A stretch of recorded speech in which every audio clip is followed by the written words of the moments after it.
सच्चिदानंद भगवान की, सनातन धर्म की।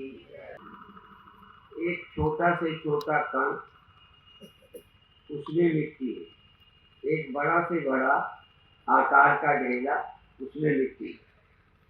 मिट्टी क्या है अब ये मैं नहीं बता पाऊंगा, पर कण में है और बड़े ढेले में।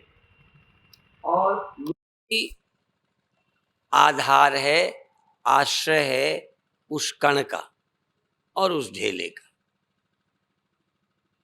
इस जगत का, इंद्रियों का, सूक्ष्म का और स्थूल का, स्थूल देह का भी, मन का भी, इंद्रियों का भी कोई आश्रय है, आधार है। उसके बिना ये कोई काम नहीं कर सकते और ये नहीं हो सकते।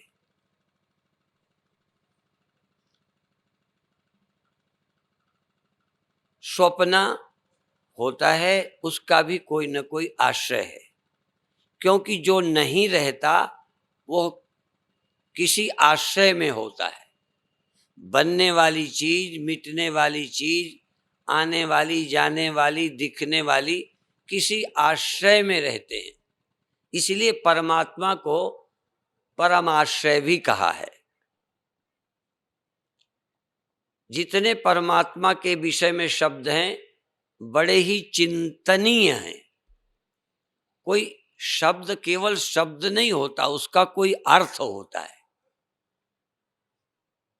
आंख एक शब्द है, पर आंख कहते ही आपका ख्याल आता है किसको आंख कहा है। ऐसे ही आश्रय, जिसके सहारे कुछ होता है, रहता है, वो आश्रय है। आश्रित, यही विधि जग हरि आश्रित रही।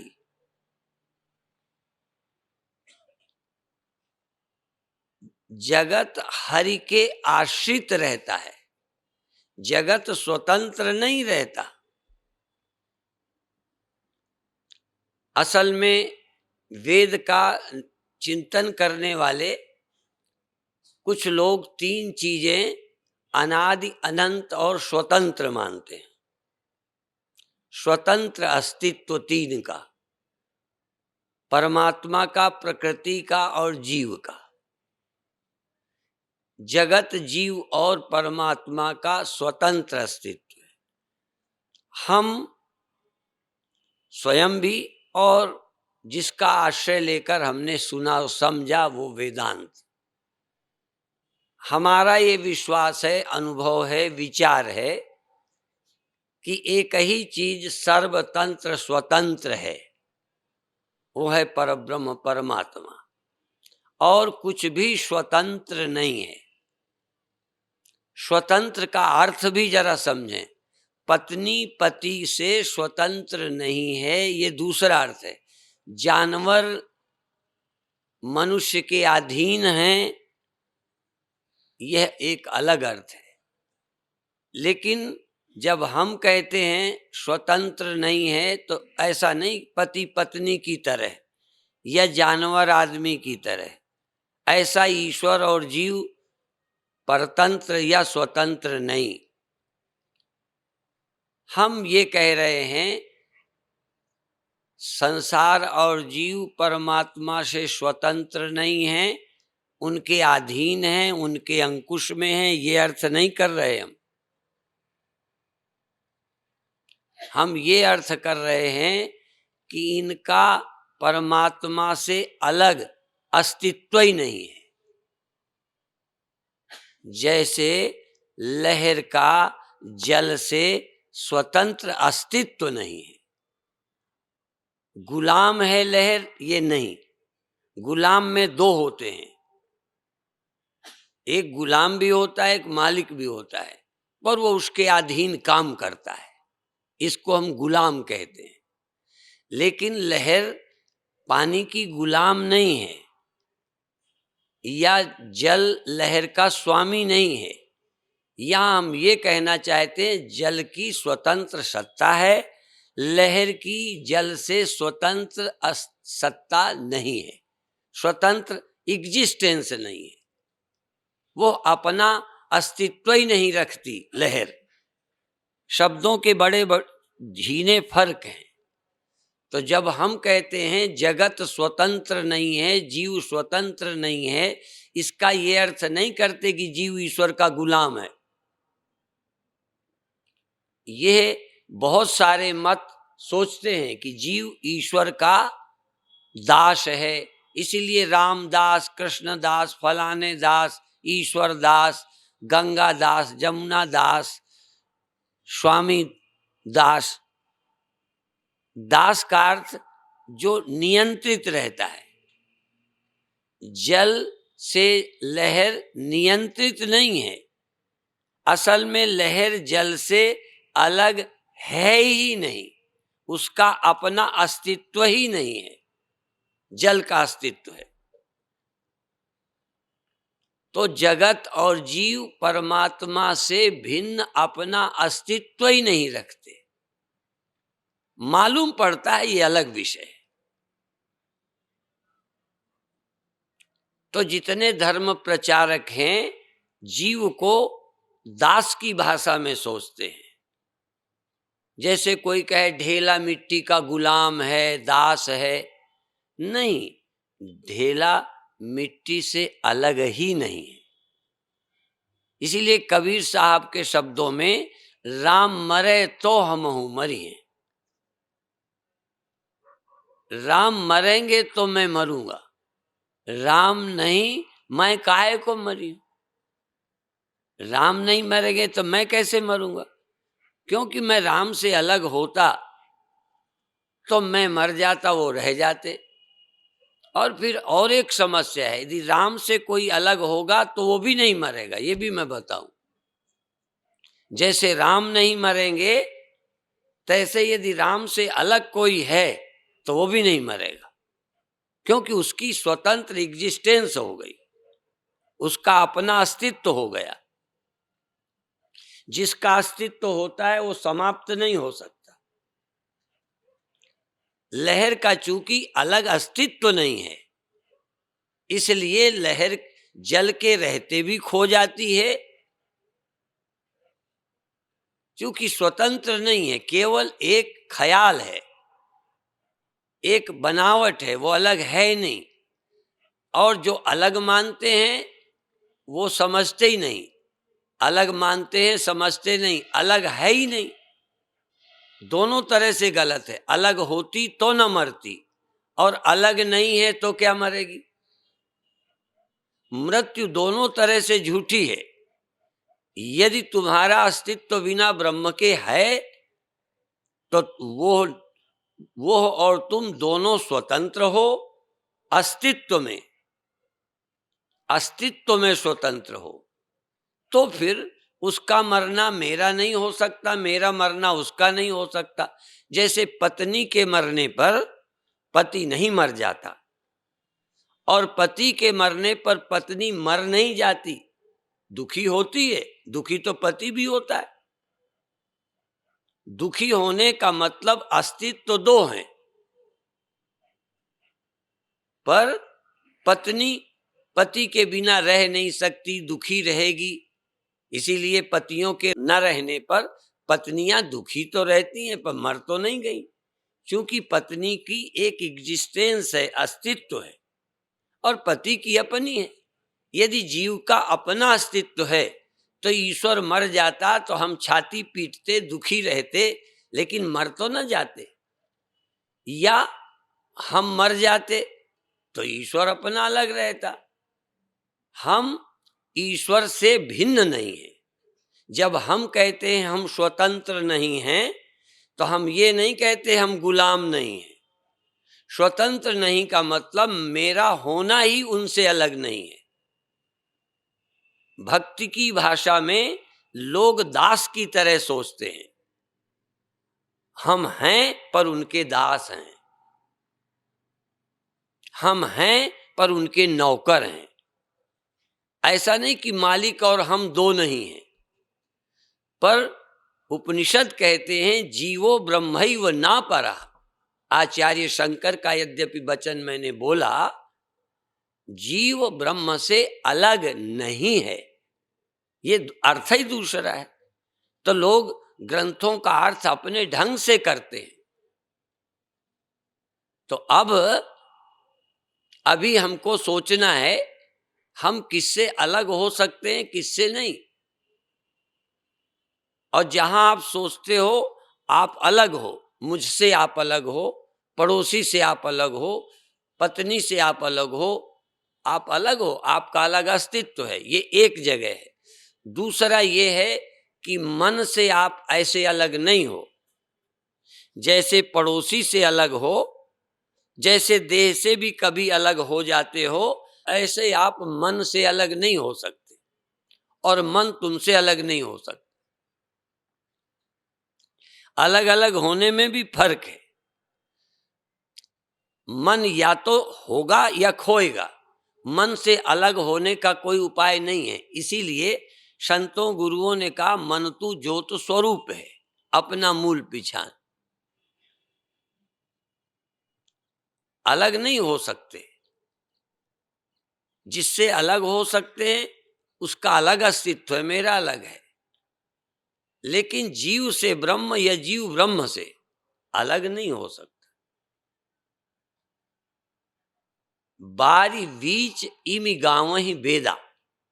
वेद ने जल और वारी की, जल और लहर की तुलना की है। जल और लहर अलग नहीं किए जा सकते। हाँ, दिखने लगेगी लहर, दिखना लहर का खो जाएगा। लहर का दिखना होता है, लहर का ना दिखना। लेकिन लहर का अलग अस्तित्व न होने से वो जल से अलग नहीं हो सकती। यदि आप अलग कर सको तो करके ले आना। तो जीव को हम ब्रह्म से अलग नहीं कर सकते, ना हो सकता है। बताने वाले क्या बताते हैं, तुम कैसे सुनते हो। एक न सुने एक नहीं देखा, गुरु शिष्य अंध बधिर कर लेखा। गुरु और चेले अंधे और बहरे हैं। राम मिलाई जोड़ी, एक अंधा एक कोढ़ी, या एक लंगड़ा एक कोढ़ी। भगवान ने जोड़ी मिला दी, एक अंधा एक बहरा। चेला बहरा, उसे सुनाई कुछ नहीं देता, गुरु अंधा, उसे दिखाई कुछ नहीं देता। जोड़ी। जिस कथा को सुनना चाहिए, जो समझने की कथा है, जो अज्ञान हटाने की कथा है। उपनिषद तो अज्ञान हटाने के लिए, अंधेरा मिटाने के लिए है। गुरु, हाँ, अंधेरा मिटाने के लिए। अंधेर विनाश, अंधेरे को खत्म करने के लिए गुरु होता है। अज्ञान अंधेरा मिटे, और मिटने के बाद पता चलेगा अंधेरा ही नहीं, मिटने के बाद पता चलेगा। तो जो आपको अभी दिखता है, आप देखते हैं, आप देखते हैं ये दिखता है, आप जानते हैं ये जाना जाता है। तो पहले अभी हम दो भाग करेंगे। आज के ध्यान में दो भाग करेंगे, और कल के ध्यान में दूसरा रहने नहीं देंगे। ध्यान रखना, आज हम अलग अलग करेंगे, जिसको कर पाएंगे। जिसको अलग कर पाएंगे अलग कर देंगे, जो अलग नहीं होगा उसको खो देंगे, मिला देंगे। दो ही तरीके हैं। तो अभी जिससे आप अलग हैं उसको अलग कर दो, कोई बात नहीं। फिर अंदर लौटेंगे। दूर नहीं करना, अलग करने का अर्थ दूर ही नहीं करना। दो बच्चे खेलते हैं, कुश्ती लड़ते हैं, तो कभी कभी छुड़ाए जाते हैं। पहलवान दोनों को पकड़ के अलग कर देते हैं। तो ऐसे अलग करना भी एक है प्रक्रिया, जिसको अलग कर सकें। पर जब हम कहेंगे और अंदर जाकर कि मन को अलग करो, मन से तुम अलग हो, मन से तुम भिन्न हो, मन से तुम विलक्षण हो, तब सिर्फ इतना ही होगा। लहर के लक्षण और पानी के लक्षण अलग अलग हैं, बस इतना ही। अलग नहीं कर सकते, हाथ उठा के कह रहा हूं। और अलग कर दो तो मैं तुम्हारा चेला बनूंगा, अलग कर दो तो। पर समझाएंगे, क्योंकि दोनों के लक्षण अलग हैं। जो थोड़े एरिया में है उसका नाम लहर है, और जो लहर के एरिया के बाहर भी है, लहर के एरिया में भी है, लहर के इधर उधर भी है, उसका नाम जल है। लक्षण करेंगे। घड़ा किसे कहते हैं? जो इस बनावट का है। ईंटा किसे कहते हैं? जो इस बनावट का है। मिट्टी किसे कहते हैं? जो हर बनावट में है और बनावट से खाली भी है। बिना बनावट की मिट्टी तो नहीं है। ईंटे से, जहां ईंटे की बनावट नहीं है तहां, जहां घड़े की शक्ल नहीं है वहां मिट्टी है कि नहीं? जहां बनाया है वहां भी है, पर जहां कुछ नहीं बनाया वहां भी है। अर्थात लक्षण दोनों के मिलाओ। जो बनाया गया है, जो सीमित है, उसका नाम घड़ा है। जो सीमित में भी है और सीमित के अतिरिक्त भी है, उसका नाम मिट्टी है। तो जो मन में भी है, जरा ध्यान रखना, जो मन में भी है और मन के बिना भी है, उसका नाम आत्मा है, चेतन है, ब्रह्म है। जो मन में भी है और मन के बिना, मन के बाहर भी है। पर अभी हमको आत्मा वहीं लगती है जहां मन है। अंधेर ये है कि जल वहां मालूम पड़ता है जहां लहर है, मिट्टी वहां मालूम पड़ती है जहां घड़ा है। वो मिट्टी तुम्हें मालूम भी पड़ती होगी, पर जिस मिट्टी की चर्चा मैं करता हूं, तुम्हें वही मालूम पड़ता है जहां मन है। जहां देह है और मन है वहां आप हैं। इसके अलावा बताओ कहां आप हैं? देह और मन के अलावा जहां स्वप्न में मन वहां था, तब आप वहां अनुभव कर रहे थे। कहां? जहां मन था। जब मन यहां न था, स्वप्न था, तो अपने को आप कहां अनुभव कर रहे थे? रोड में, दुकान में, कहीं जहां मन था। तो आप क्या हैं? जैसे लहर और आप दोनों एक हो गए हैं। जैसे जल अपने से अपरिचित हो जाए और जहां लहर हो वहीं अपने होने का अनुभव करे, तो असीम जल ससीम हो गया। यह है, यहां हूं, ऐसा हूं, लंबा हूं, छोटा हूं, बड़ा हूं, ये हूं। इसका मतलब सत्य विस्मृत हो गया, और जो उत्पत्ति है उतने एरिया में उतना ही मैं हूं। आप कहां हैं? यहां। अब अभी हैं। और मन बुद्धि जागी तो तुम जागे, बुद्धि सोई तो तुम सोए। इसका मतलब तुम बुद्धि ही भर में हो, बुद्धि ही हो। बुद्धेति बौद्धा। जो केवल बुद्धि तक ही अपने अस्तित्व को मानते हैं वो बौद्ध हैं। बुद्धेति बौद्धा। जो बुद्धि के बिना है उसको नहीं मानते, शून्य कहते हैं।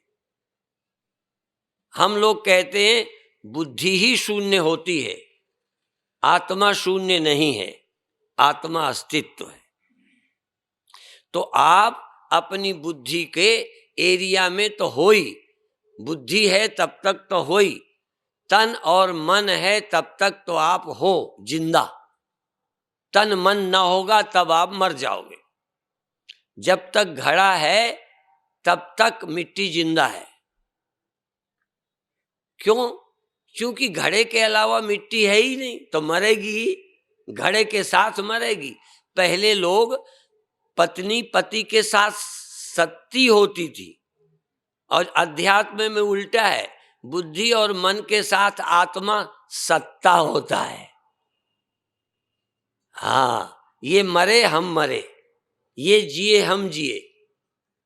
पर बुद्धि जहां नहीं रहती, मन जहां नहीं रहता, तब भी रहता है। और जहां अभी बुद्धि नहीं है वहां भी तुम हो, जहां देह मन नहीं तहां भी हो। यही तो नहीं समझ रहे। समझना और क्या है।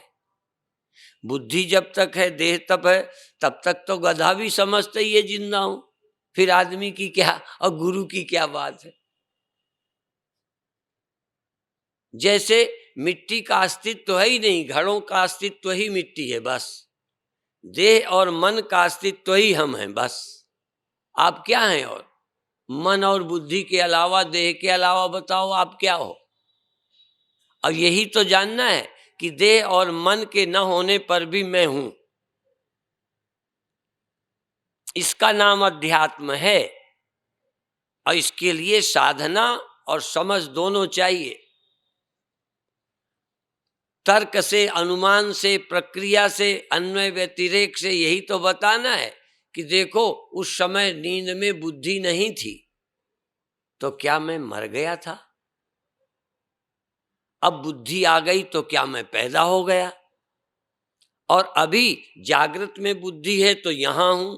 जब मेरी बुद्धि यहां नहीं थी, स्वप्न में थी, तब मैं वहां था, तब यहां मैं नहीं था क्या? बुद्धि स्वप्न में गई तो क्या आत्मा भी स्वप्न ही में, ब्रह्म भी स्वप्न में चला गया? बुद्धि जागृत में यहां है, स्वप्न में यहां न होकर वहां थी कल्पना में, लेकिन आत्मा यहां से वहां चला गया था। नींद में आत्मा नहीं थी, जगने पर आत्मा आ गई। जब लहर नहीं थी तब पानी नहीं था, जब लहर आ गई तो पानी आ गया। वैसे भी लोक में ऐसे बहुत उदाहरण हम लोग दिया करते हैं। लोग कहते हैं नल आ गया, जो पहले से मौजूद था उसे कहते हैं आ गया। पानी आ गया, आप क्या बोलते हो? आप भी तो ऐसे ही बोलते हो। अब आपके बोलने को क्या करें? आप तो ऐसे बोलते हो नल आ गया, तो बोलते रहो। अब नल चला गया, नल वहीं लगा है, कहीं नहीं जाता, फिर भी लोग कहते हैं नल चला गया। इसी तरह लोग कहते हैं स्टोव जलाओ। स्टोव काहे को जलाएं? स्टोव को हम जला दे तो हमें और निंदा करोगे, डांटोगे कि बाबा जी हमारा स्टोव जला दिया। स्टोव को आग में डाल दें, स्टोव जला दें। कोई स्टोव नहीं जलाता, फिर भी बोलते हैं। और लोग आटा पीसते हैं। आटा तो पीसे का नाम होता है, क्या पीसोगे? गेहूं पीसो, आटा काहे पीसते हो? तो लोग ऐसे ही बोलते ही रहते हैं। तुम्हारे बोलने का कोई ठिकाना नहीं है, और ठिकाने बोले तो तुम्हें पसंद ही ना आएगा।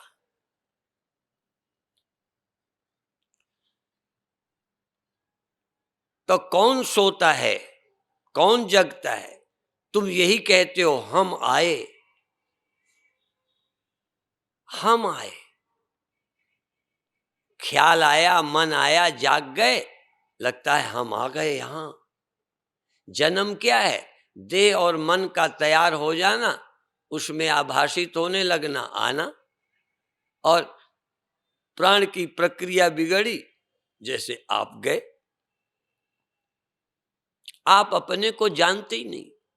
हम जैसे एक पहाड़ या टीला हो तो पृथ्वी वही है, टीला। पृथ्वी बस उतनी है जहां टीला है, बाकी इधर पृथ्वी नहीं, उधर पृथ्वी नहीं, इधर पृथ्वी नहीं, उतनी पृथ्वी। आप भी ऐसे ही हो, एक टीला आत्मा के, ब्रह्म के एक टीला ही हो। यहां हम, आत्मा और टीला एक हो गया, बस यहां हम हैं। इधर उधर कहीं हो आप? सब खाली पड़ा है। इसलिए कहते परिच्छिन्न, एक शब्द आता है परिच्छिन्न। परितः छिन्नम परिच्छिन्नम, इधर भी नहीं, परितः चारों तरफ से कटे हो। आदमी माने चारों तरफ से कटा। कोई का तो एक आध अंग कटता है, तुम तो चारों तरफ से कटे ही हो। पीछे कटे, आगे कटे, दाएं कटे, बाएं कटे, ऊपर कटे, नीचे भी कटे। इतने का नाम मैं है। मैं माने कटा हुआ। और ब्रह्म माने कहीं भी कटा नहीं, जो जिसका किनारा नहीं, ऊपर किनारा नहीं, नीचे किनारा नहीं, दाएं बाएं नहीं, जिसका किनारा नहीं उसका नाम अपरिच्छिन्न। अपरिच्छिन्न, अपरिच्छिन्न माने चारों तरफ से घिरा, कटा। आप कटे हो कि नहीं? किसी की उंगली कटे तब कहेंगे हम कटे हैं, पैर कटे तो कहेंगे कटे हैं, क्योंकि इतने तो आप पहले थे, इसमें भी कुछ कट गए। और हम तो कहते तुम कटे ही पैदा हुए हो, कटे ही जीते हो, कटे ही मर जाते हो, तुम बिना कटे हो ही नहीं। बिन कटा तो केवल ब्रह्मज्ञानी है, ब्रह्मज्ञानी कहीं कटा नहीं है। न देह से कटा, न देह से सीमित, न इंद्रियों में सीमित, न मन में सीमित, बल्कि मन सीमित, देह सीमित, इंद्रियां सीमित, मैं सीमित नहीं, मुझ में सीमित है। पृथ्वी में यह टीला वह टीला, यह मकान वह मकान, सीमित मकान सब असीम मिट्टी में रहते हैं, पर दुर्भाग्य से मिट्टी मकान मानकर अपने को कहती ये मैं हूं, वह तू है, वह है, ये सामने वाला है। और न सामने कोई न यहाँ कोई, एक ही यहाँ वहां है। एक मकान मानकर ये मैं हूं वो तुम हो, लेकिन वो तुम कौन है, मैं कौन है? जो दोनों ही में है। फिर वो मैं क्या है, तू क्या है? मैं तू तब हो जब कटे हो, तब तो मैं और तू हो। उसको तू कह दिया, इसको मैं कह दिया, उसको वो कह दिया। वो कौन? तू कौन, मैं कौन, और मैं तू वह तीनों में है कौन?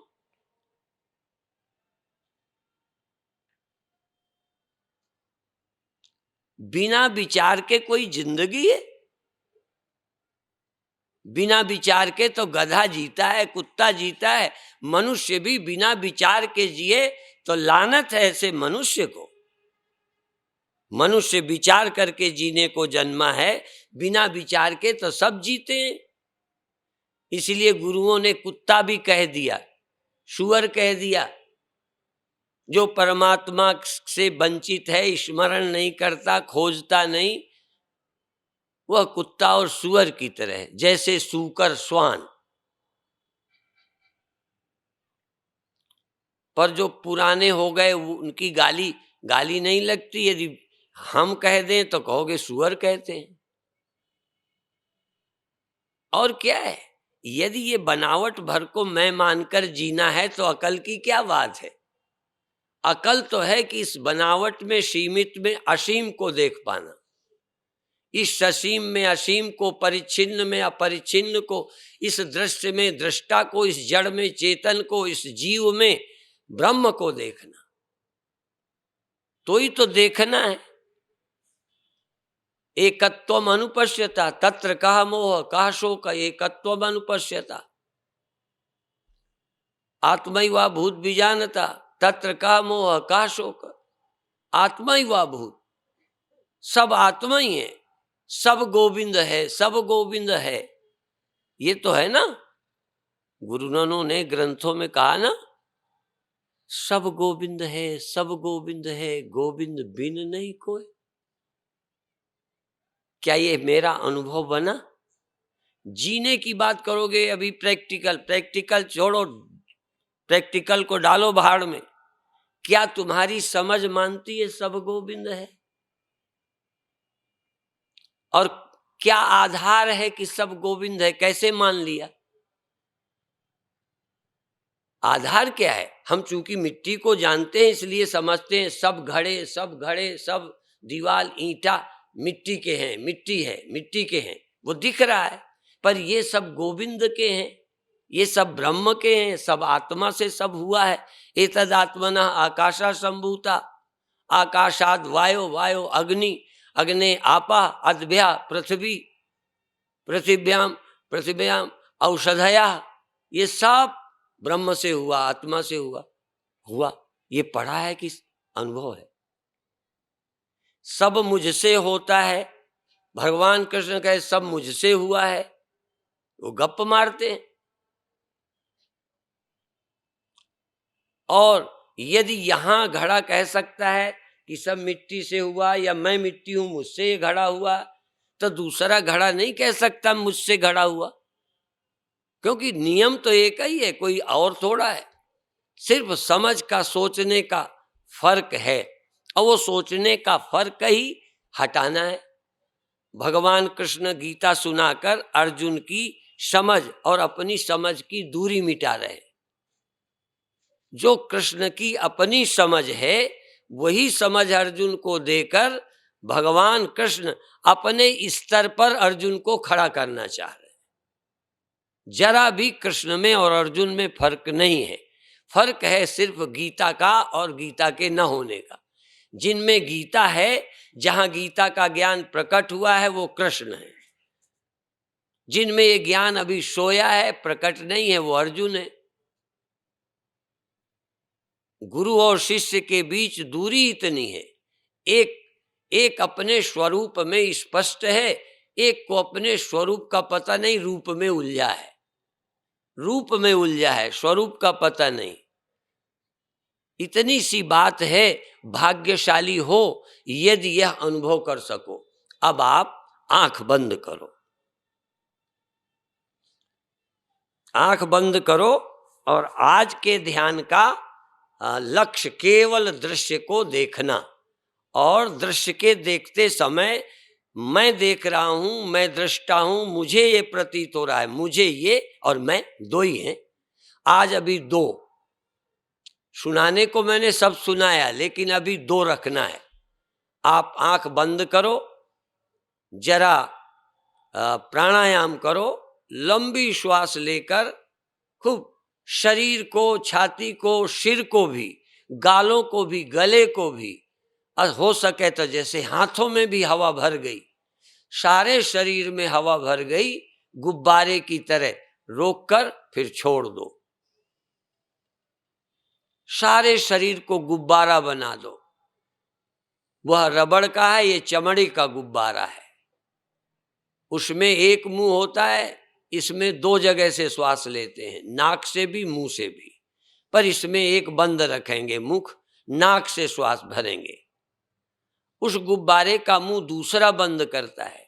तुम इस नाक से श्वास लेकर चाहो तो संकल्प से अंदर बैठा मालिक उस गुब्बारे में बाहर से हवा भरता है, इस गुब्बारे में भीतर से हवा खींचता है। ये बैलून, ये खिलौना, ये गुब्बारा तुम्हारा है।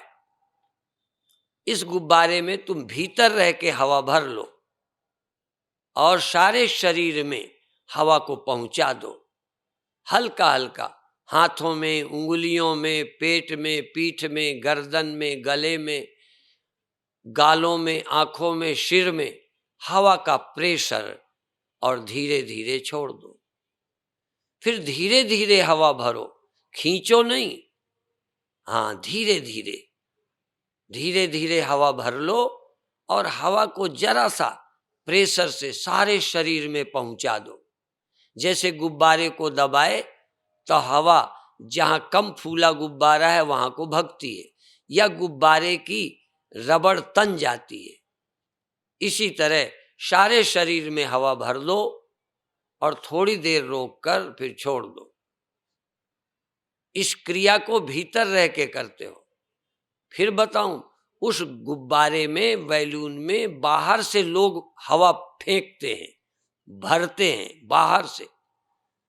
इस शरीर रूपी गुब्बारे में तुम भीतर से हवा लेते हो।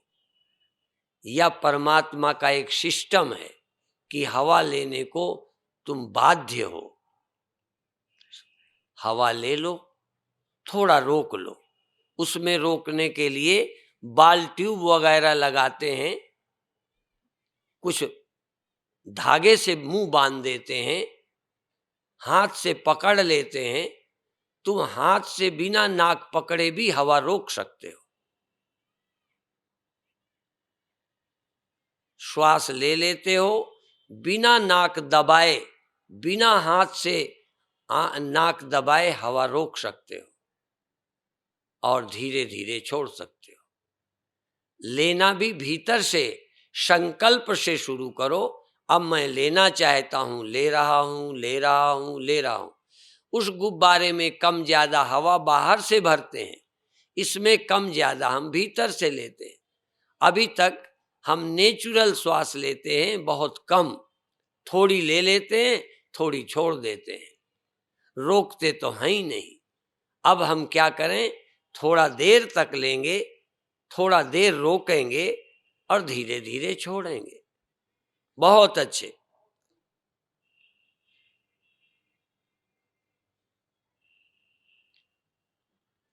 शरीर तुम्हारा गुब्बारा है, तुम्हारा ये खिलौना है। इस गुब्बारे में हवा भरो, फुलाओ। उसके फूट जाने पर कभी कभी बच्चे आनंद लेते हैं, कभी दुखी भी होते हैं।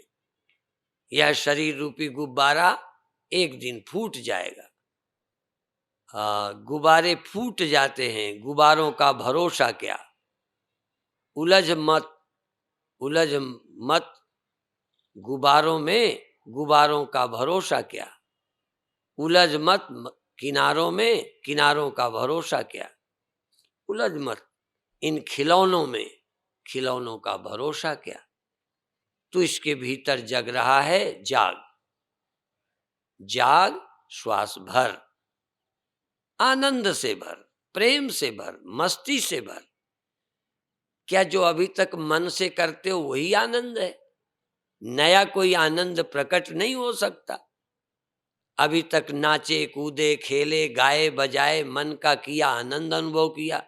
आज तुम श्वास का आनंद लो, आनंद से श्वास लो, खुशी से लो, प्रसन्नता से लो। सारे शरीर में हवा का संचार कर दो, हवा को सारे शरीर में प्रवेश कर दो।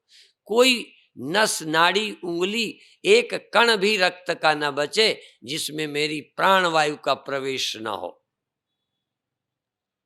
प्राण से चिकित्सा भी होती है। और धीरे धीरे छोड़ो।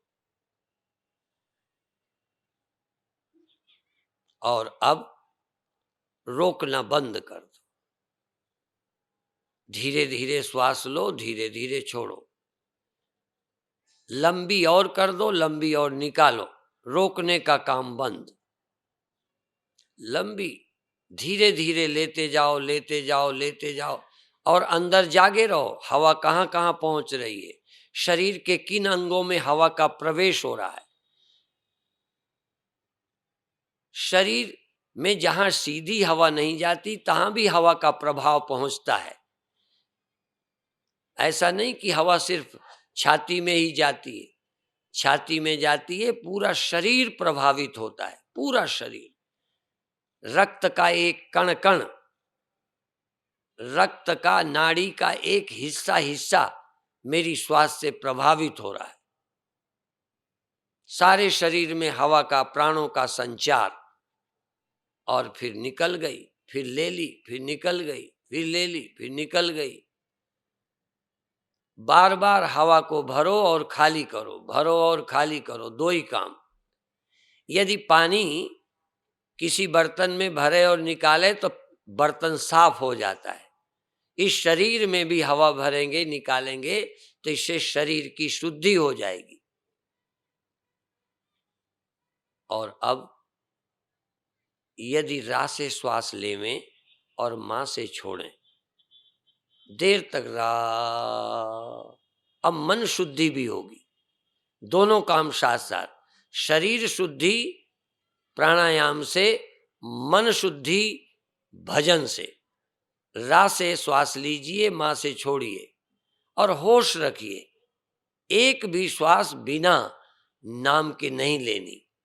दिन भर को छूट है, पर इस समय या तो श्वास रुक जावे या रा से लेवें और मां से छोड़ें, या उतनी देर ना लें या उतनी देर ना छोड़ें। बिना होश के, बिना नाम के तुम्हें तुम्हारी सौगंध है।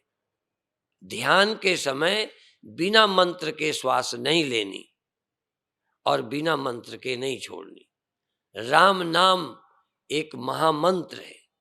राम नाम कबीर साहब ने जपा, राम नाम की महिमा नवें गुरु जी ने गाई। सब सुखदाता राम है, दूसर नाहिन कोय, कह नानक सुन रे मना, ते सुमिरत गत होय।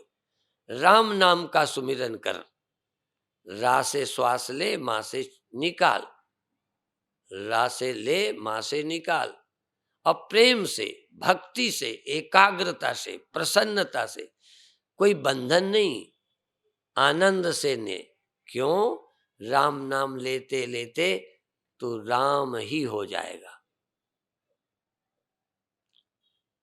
जो लोग निस्दिन सुमिरन करते हैं, जप करते हैं, भजन करते हैं, जपते हैं, उन्हें राम रूप ते ही जान, उनको राम का ही रूप जानो। या जो सुमिरन अभी अभी करोगे तो उतनी देर को तुम राम हो ही जाओगे। तुम देह नहीं रहोगे, तुम इंद्रियां नहीं रहोगे, तुम अंदर जागो। श्वास लेते हुए रा और माँ, रा और माँ, शरीर अपनी जगह रखा है, ये सब हो रहा है और तुम राम नाम का सुमिरन चल रहा है, राम नाम का जाप चल रहा है, राम नाम का भजन चल रहा है। सुमिरो सुमिर सुमिर सुख पाओ। श्वास में सुमिरन करो, सुमिरन करके सुखी हो जाओ, सुखी हो जाओ, सुखी हो जाओ।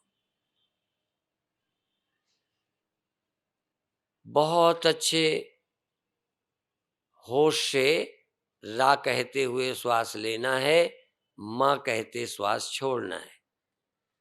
रा बिना अनुभव किए, माँ बिना अनुभव किए श्वास लेनी नहीं, छोड़नी नहीं। भजन के समय के लिए संकल्प ले लो कि बिना रा और माँ के न श्वास लूंगा न छोड़ूंगा। और इतना ही होश, बहुत पढ़ाई की जरूरत नहीं है, बहुत विद्वता की जरूरत नहीं है। साधना में तो कम पढ़े लोग ज्यादा सफल होते हैं। पढ़े लिखों का दिमाग भटक जाता है, बहक जाता है।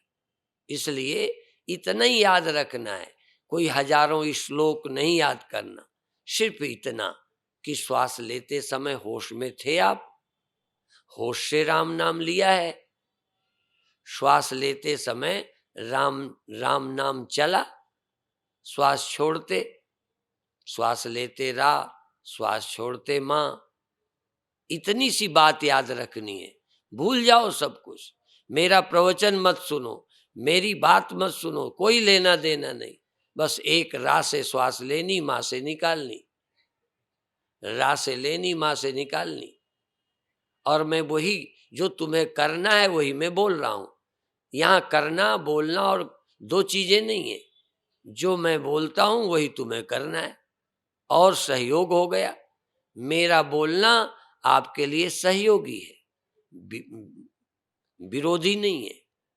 श्वास लेते समय होश, श्वास छोड़ते समय होश, रा से लेना, माँ से निकालना, रा से लेना, माँ से निकालना।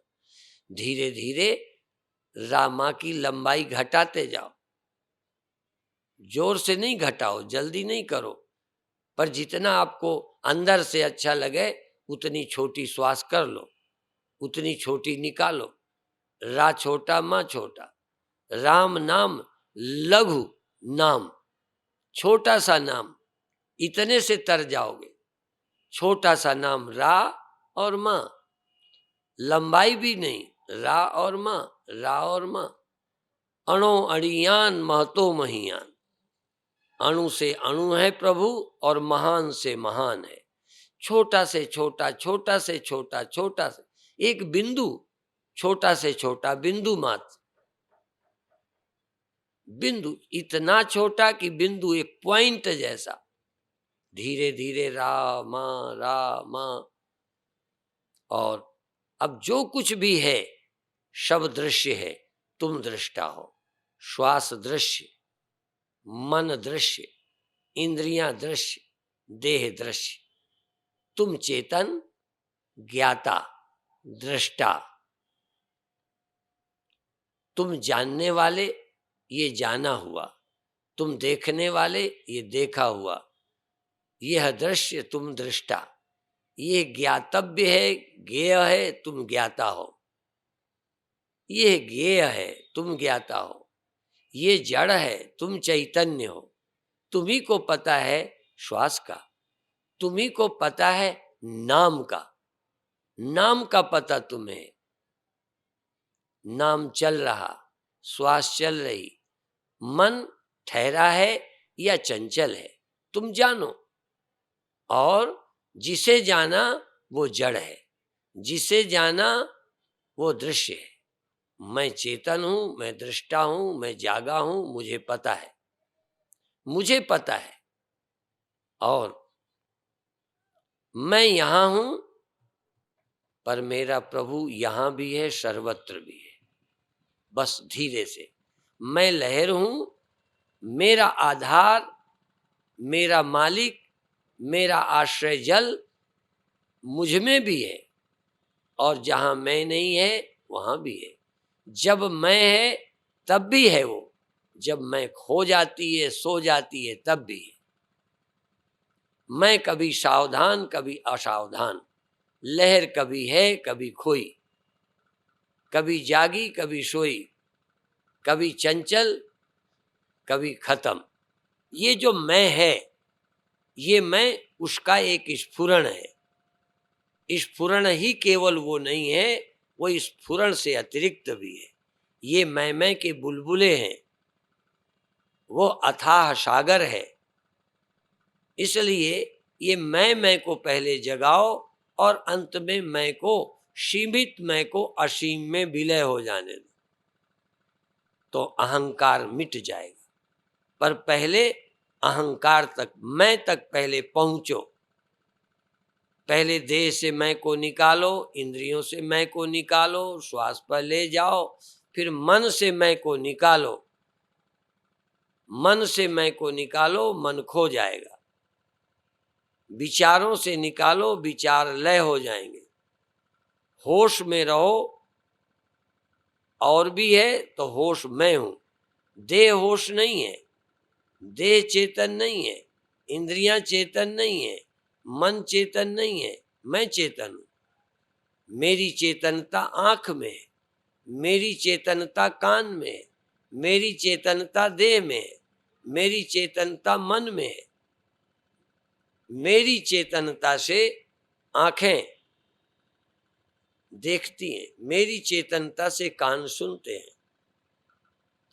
जैसे विद्युत से, बिजली से बल्ब चमकते हैं, पंखा चलता है, मशीनें, फैक्ट्रियां चलती हैं, इसी तरह से अंतः की चेतना से कान सक्रिय है, नेत्र सक्रिय है, घ्राण नाक सक्रिय है, रसना त्वचा, ये त्वचा में ठंडी लगती है, त्वचा को कपड़ा छू रहा है, या त्वचा से कपड़े का पता चलता है।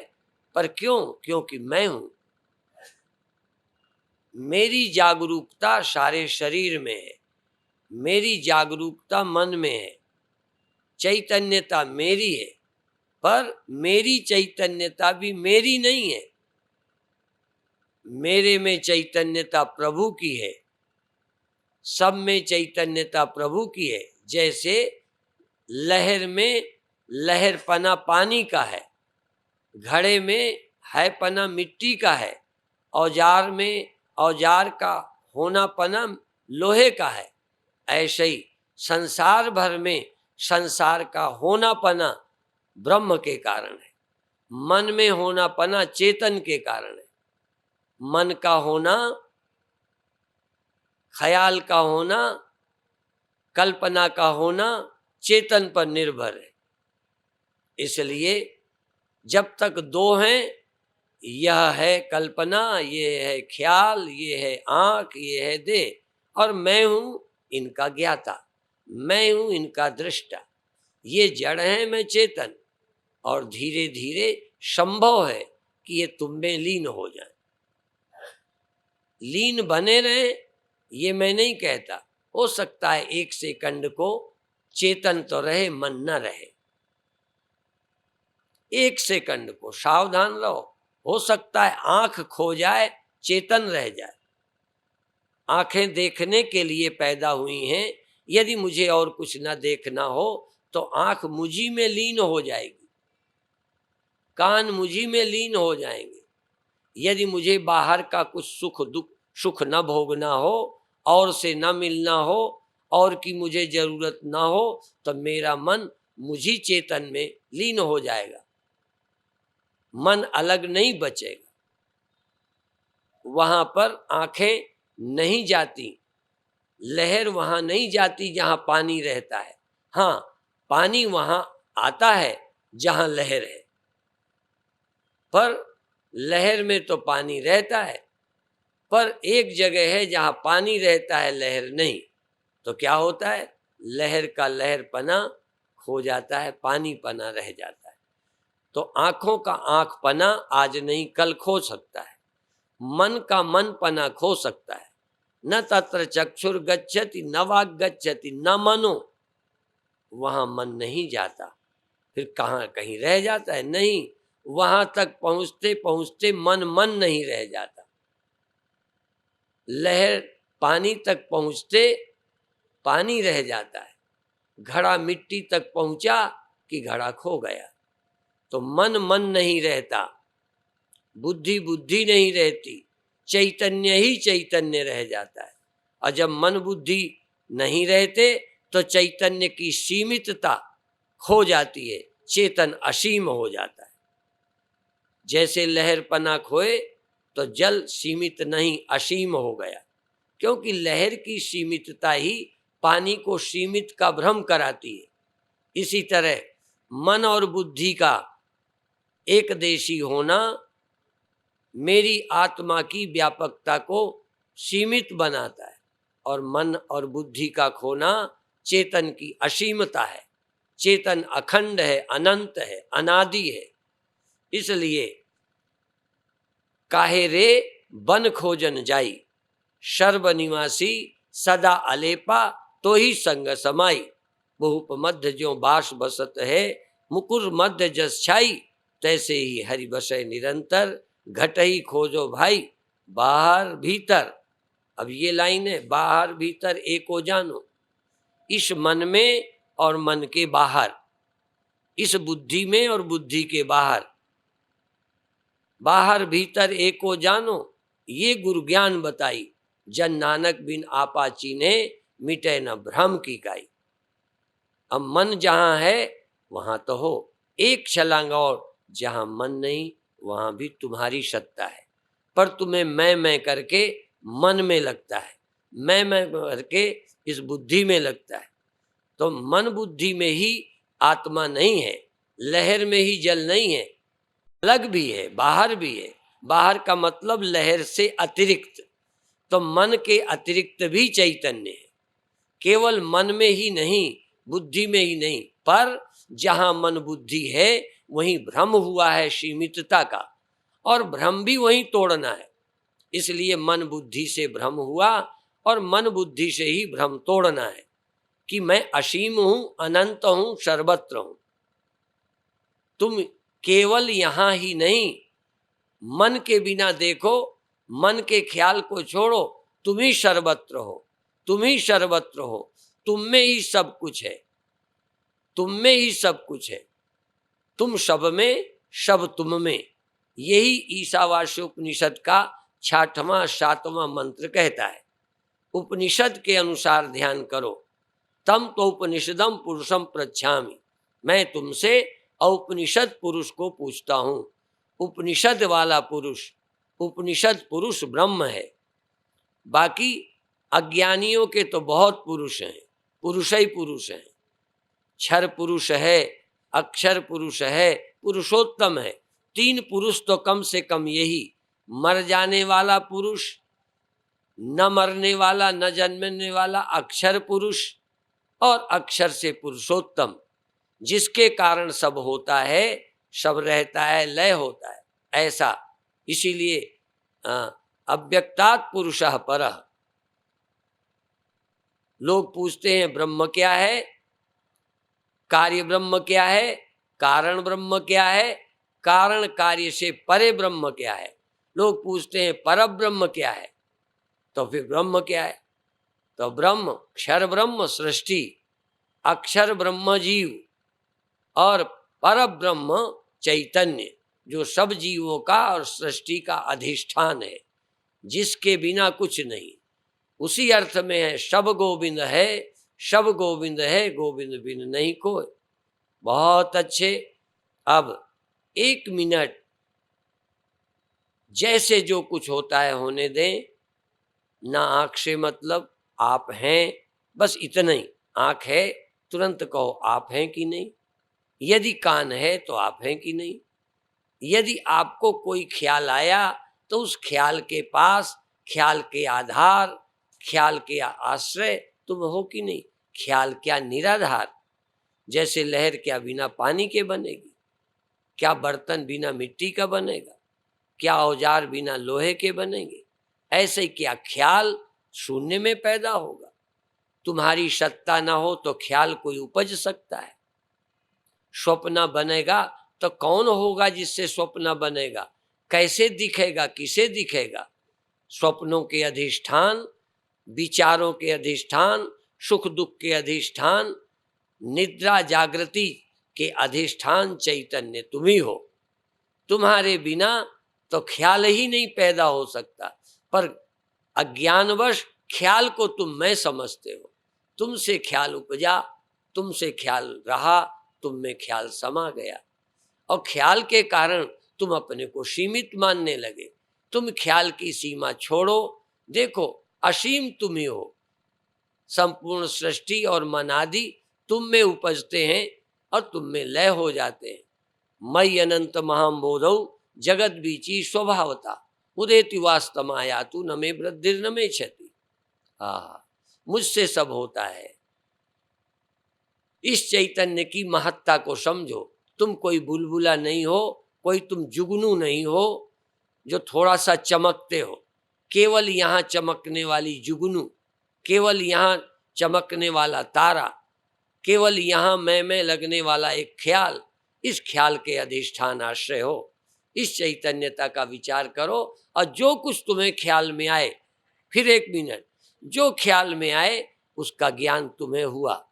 जो आया हो कल्पना मत करो, जो सहज आ गया, शब्द आ गया तुमको पता है, रूप आ गया तुम्हें पता है, श्वास चली तुम्हें पता है, शून्य है तुम्हें पता है, मन का तुम्हें पता है। जो सबको जानता प्रकाशता है वो आप हैं, वो आप हैं, वो आप हैं। और सब कुछ दृश्य है, सब कुछ ज्ञान का विषय है। तुम ज्ञान स्वरूप हो। ज्ञाता और ज्ञान स्वरूप में फर्क है। ज्ञाता सीमित है पर ज्ञान स्वरूप असीम है। ज्ञाता हो गए तो एक देशी हो गए, परिच्छिन्न हो गए। ज्ञान अपरिच्छिन्न है, चैतन्य अपरिच्छिन्न है, ब्रह्म है। पर ज्ञाता अंतःकरण की उपाधि से, वृत्ति और अंतःकरण बुद्धि की उपाधि से ज्ञाता, मन की उपाधि से भोक्ता, इंद्रियों की उपाधि से कर्ता, देह की उपाधि से जन्मने मरने वाले, ये सब उपाधि के धर्म हैं। तुम तो अनंत अखंड अविनाशी हो। ऐसा स्मरण करते धीरे से सहज भाव से बिना हड़बड़ाए छोड़ दीजिए। बहुत अच्छे, छोड़ दीजिए धीरे धीरे सहज भाव से। बहुत अच्छे।